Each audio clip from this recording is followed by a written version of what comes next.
धन धन सतगुरु तेरा ही आसरा।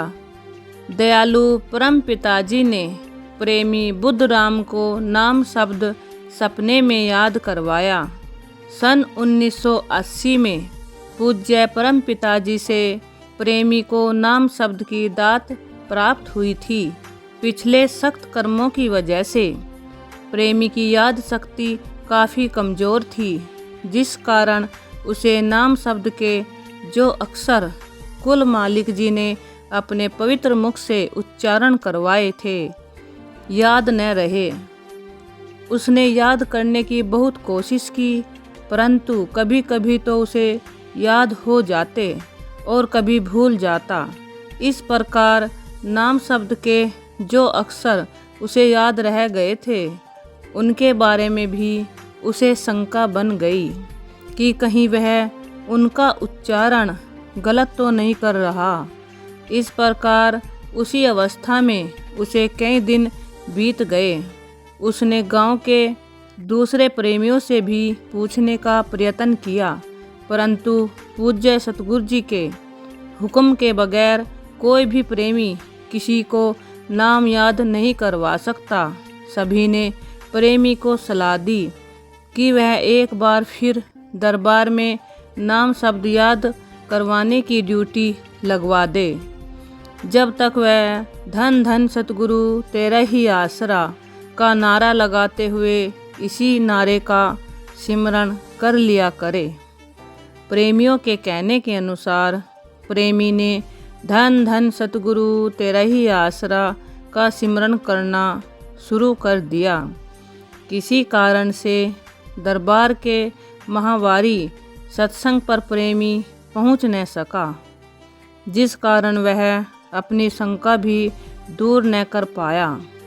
एक रात जब वह हर रोज की तरह धन धन सतगुरु तेरा ही आसरा का नारा लगाते हुए इसी नारे का सिमरण कर रहा था, तो उसके मन में यह सवाल उठा कि नाम शब्द तो उसे याद नहीं है जो वह धन धन सतगुरु तेरा ही आसरा नारे का सिमरण करता है। क्या वह प्रभु भक्ति में मंजूर होगा? इस प्रकार उस भोले प्रेमी की नाम शब्द को याद करने की तड़प और भी बढ़ गई। सच्चा सतगुरु जीव की हर सच्ची तड़प को पूरी करता है। कुल मालिक बेशक जाहिरा प्रकट स्वरूप के द्वारा हमारे सामने प्रत्यक्ष है, परंतु शब्द स्वरूप में कुल मालिक स्वयं हर जीव के अंतर हृदय में विराजमान है।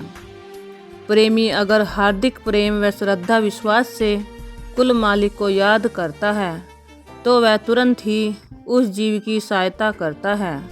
उस रात जब वह उपरोक्त शंका लिए हुए सतगुरु के नारे का सिमरन करने के बाद सो गया, तो अचानक ही उसे एक अजीब सा प्रकाश नजर आया।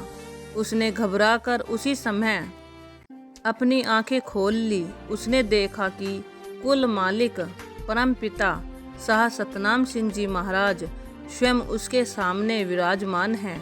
मेहरबान दातार जी ने प्रेमी को अपने नज़दीक बैठा लिया और अपने पवित्र मुख से 3-4 बार नाम शब्द के सारे अक्षर बारी बारी उच्चारण करते हुए प्रेमी को याद करवाए। इस प्रकार सच्चे पातशाह जी तब तक प्रेमी के पास विराजमान रहे जब तक उसे नाम शब्द याद नहीं हुआ। इस प्रकार प्रेमी नाम शब्द के अक्षरों को दोहराते हुए फिर सो गया। सुबह जब वह उठा तो उसे रात का मनमोहक दृश्य फिर याद आ गया। नाम शब्द के वर्णात्मक अक्षर ज्यों के त्यों उसकी जुबान पर मौजूद थे, जिन्हें वह अपने अंतर हृदय में दोहरा रहा था। उसी दिन से अपने सतगुरु कुल मालिक के प्रति प्रेमी का विश्वास और दृढ़ हो गया। प्रेमी लिखता है कि सतगुरु सामर्थ्य दातार जी ने स्वयं अपनी अपार मेहर करते हुए उसकी शंका दूर करके उस पर महान उपकार किया है। सतगुरु सर्व सामर्थ्य व सदा हाजिर नाजिर है। जब भी कोई प्रेमी जीव अपने मालिक को सच्चे हृदय से पुकारता है अथवा कुल मालिक के दर्शनों की इच्छा प्रकट करता है या पवित्र हृदय से अरदास करता है, वाली दो जहान दातार जी उसकी हर जायज इच्छा पूरी करते हैं। वास्तव में प्रेमी जीव की तड़प सच्ची होनी चाहिए, फिर देर नहीं लगती। परमार्थ में सफलता प्राप्त करने के लिए, ईश्वर की भक्ति या मालिक का मिलाप हासिल करने के लिए प्रेमी के मन में प्रभु की सच्ची तड़प, श्रद्धा व पूर्ण विश्वास का होना अति जरूरी है। धन धन सतगुरु तेरा ही आसरा।